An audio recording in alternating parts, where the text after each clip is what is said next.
My friends, if the forgetting of the self brings such clarity to one's inner landscape, imagine what it accomplishes in the realm of human relationship.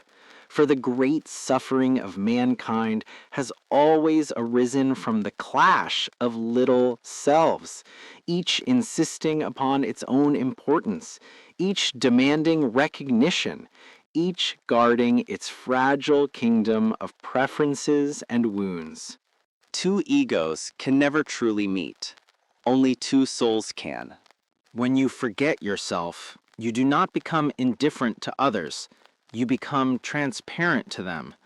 You cease to approach them as a merchant approaches the marketplace, bargaining affection for approval, intimacy for validation. Instead, you meet them as light meets water, not seeking to possess, only to illuminate. Consider for a moment how most human love is woven from fear. The fear of being unseen, the fear of being abandoned, the fear of not being enough. These fears give birth to longing, which masquerades as devotion, to possessiveness, which masquerades as passion, and thus we cling, believing, clinging to be caring. But genuine love begins only when self-concern ends. You cannot both defend yourself and offer yourself. The love that arises from self-forgetting does not say, "complete me," but rather, "be free." It is not a grasping hand, but an open palm. It seeks nothing and therefore loses nothing. It loves as the sun loves, by radiance, not by contract. And what of conflict, the quarrels that tear families, friendships, nations apart? Are they not the children of the ego's desperation? The need to be right, to be honored, to be heard above another. When you forget yourself, the argument dissolves, for there is no you left to defend. Truth does not require a champion. Only the ego does. Thus, when two souls meet without their egos, there is no longer a debate, but a discovery. The discussion becomes not a duel, but a duet, a harmony, not a contest. In this way, self-forgetting purifies human relationship. It removes the smoke of pride, leaving only the fire of connection. Let us turn now to the matter of creativity. For here too the forgetting of the self performs miracles. It is the curse of the artist to stand between his vision and his execution. The poet fears criticism, and so his verses shrink. The painter worries how he is perceived, and so his colors dim. The singer doubts the beauty of her own tone, and so her voice contracts like a frightened animal.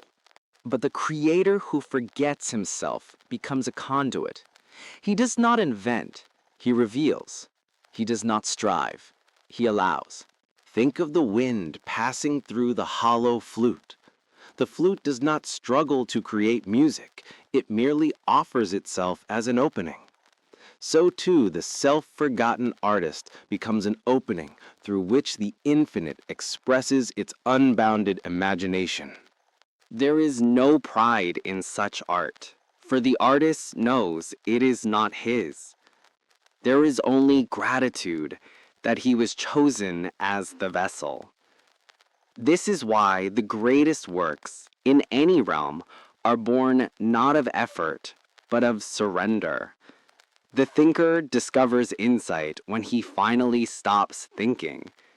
The musician finds transcendence when she loses herself in the song.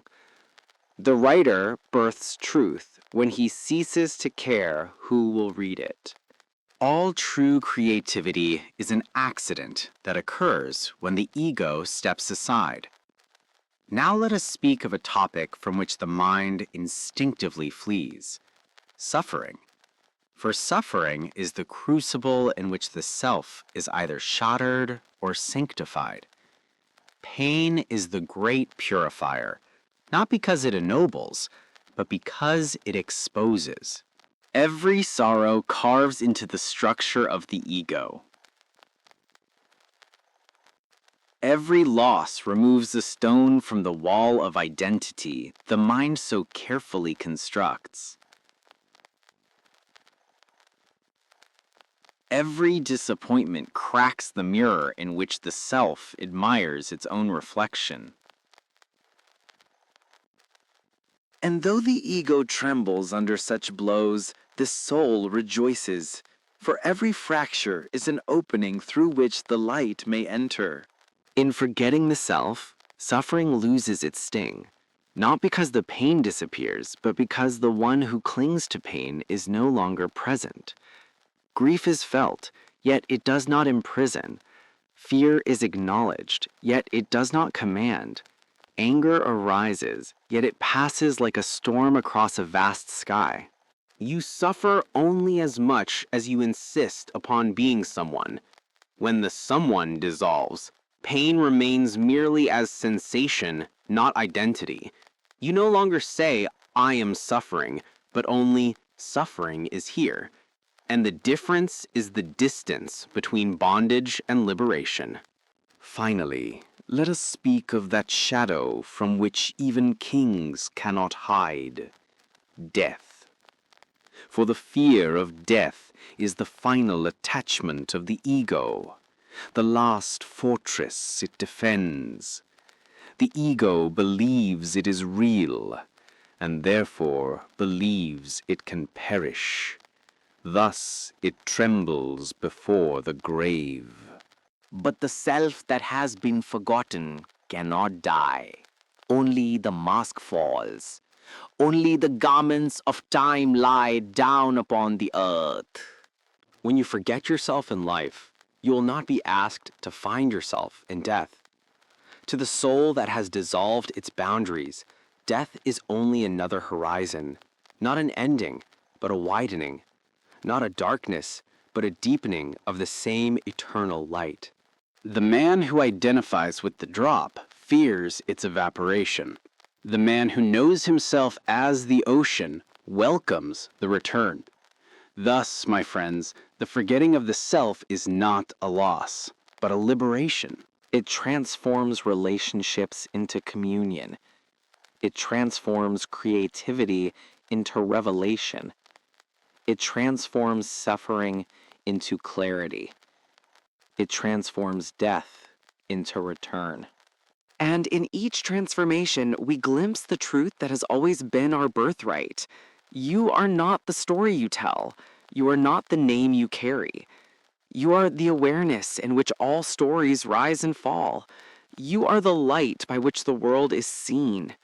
Forget who you are and remember what you have always been.